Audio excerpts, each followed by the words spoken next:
Let's say that after your SPSS reliability analysis, you've gotten a Cronbach Alpha similar to what I have here.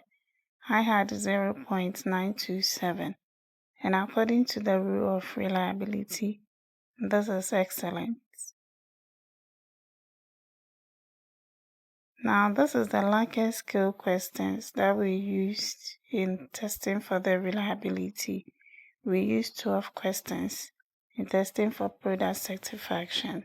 So in this case, since our alpha is 0.927, basically 92.7%, the questionnaire therefore has excellent internal consistency. Now, what do we mean by internal consistency? This means that 1. The items or questions are highly correlated with each other.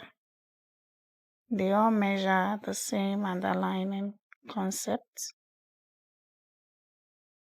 and therefore the scale is reliable and stable for research use.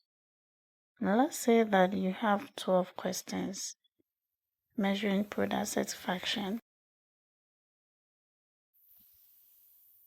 In this case, if all respondents who agree with one positive statement tends to agree with the other, Cronbach Alpha will be high, just like we have it here, which is 0.927. Basically, this is what we mean by excellent internal consistency. So now that we understand that, to test for the internal consistency means that the items must correlate with each other, and then they must measure the same underlying concept, which may be product satisfaction. How then do you explain this in your research work?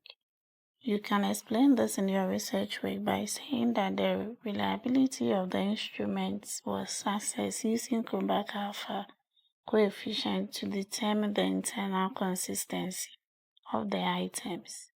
The analysis produced a Cronbach Alpha value of 0.927 based on 12 items. According to George and Mary 2003, a Cronbach Alpha value of 0.9 and above indicates excellent internal consistency. Yours may not be excellent. If you look at the rule of reliability, you know what to put there. This suggests that the items in the questionnaire were highly correlated and consistently measured the same underlying construct or concept. The scale is therefore considered highly reliable for further statistical analysis.